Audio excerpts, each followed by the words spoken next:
Pessoal, e aí? Continuando as nossas aulas de funções inorgânicas, tá? Então, a primeira coisa que a gente viu foram os ácidos. Então, isso a gente não pode esquecer.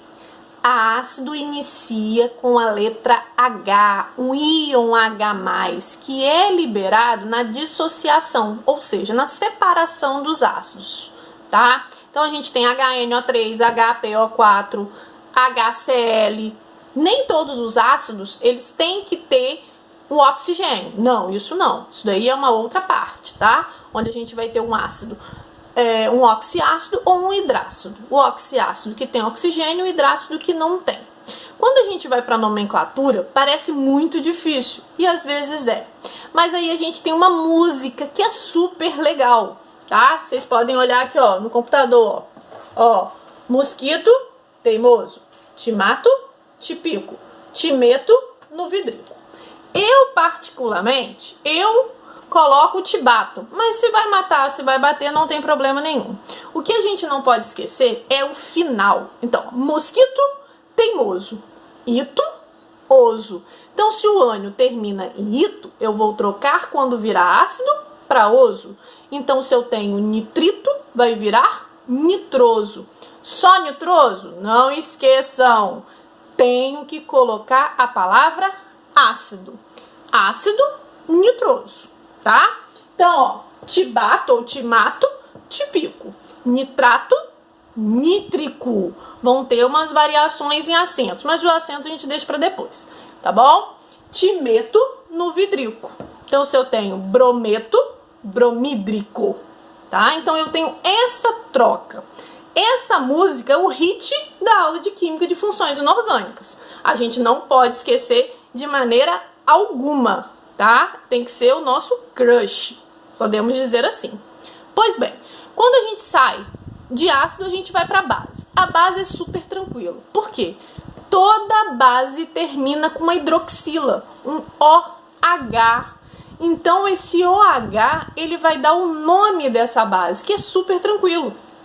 Porque toda base ela tem um elemento químico e mais um OH. Então, vamos supor, NaOH, POH, sempre com OH no final. E como que eu tenho essa nomenclatura? Hidróxido de fósforo, hidróxido de sódio, hidróxido de magnésio. Então, eu sempre tenho a palavra hidróxido primeiro e depois o elemento químico. Então, para isso, todo exercício de função inorgânica eu tenho que estar com tabela periódica, tá? Além da tabela periódica, eu também tenho que estar com aquela tabelinha de ânions que eu coloquei aí para vocês, certo? Pois bem, saindo de base, a gente vem para os sais. Os sais relativamente parecem ser mais difíceis, mas não são. A gente vai resolver isso agora, tá certo? O sal, ele vem da união de um ácido e uma base. Então, eu sempre tenho um ácido mais uma base. Quando eu tenho essa união, eu vou formar o sal e a molécula de água, tá? E nessa reação que forma o sal, eu tenho uma reação de neutralização. Pode ser uma neutralização total ou não, mas isso é para a próxima aula, tá?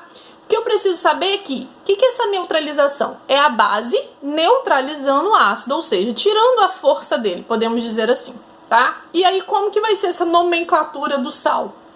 Vou utilizar a mesma regra. Mosquito, teimoso, te bato, te pico, te meto no vidrico. Não posso esquecer. Então, quando a gente vai pra cá, ó, vamos aqui pro computador. Ó, a gente tem a nomenclatura dos sais. Estão vendo, ó? Hídrico, eto. Oso, ito. Ico, ato. O que eu tenho aqui? O contrário só. Em vez do mosquito teimoso, eu tenho o oso e depois o ito. E por que isso? Porque o sal, ele não vem do ácido. Então, se lá na formação do ácido eu tinha, vamos supor, um ácido bromídrico, ó, bromídrico. Quando eu formar o sal, ao invés do bromídrico, eu vou trocar o hídrico pelo eto. Então, vai ser brometo. E quem que vai ser depois? O elemento químico que tiver junto, tá? Então, vamos supor, aqui eu tenho assim, ó, NaCl. Você está conseguindo ver direito, tá? NaCl. O NaCl, ele vem do do ácido clorídrico, do HCl. Então, aqui vai ser cloreto de sódio, porque, ó, era hídrico, vai se transformar em eto, cloreto de sódio. Então, perceba o seguinte, o nosso sal, a parte que veio do ácido, sempre tá no finalzinho, ó, sempre, tá? Então, NaCl, KNO3, sempre a parte final que vai ser a parte do ácido, que é aquilo que a gente vai trocar, tá bom? Então, ó, por exemplo, ó, KNO3. Então, eu vou ter que olhar lá na minha tabelinha de iônio, o que o NO3 é, em ácido, e eu troco novamente, tá bom? Depois a gente vai dar mais uma estudada nessa nomenclatura de sais. Quando a gente vai para óxido, gente, aí é mais tranquilo ainda. Por quê? Porque o óxido é um composto binário. Ou seja, formado por 2 elementos químicos apenas. Onde um deles é o oxigênio. E o outro elemento, seja lá o que vai unir-se com o oxigênio.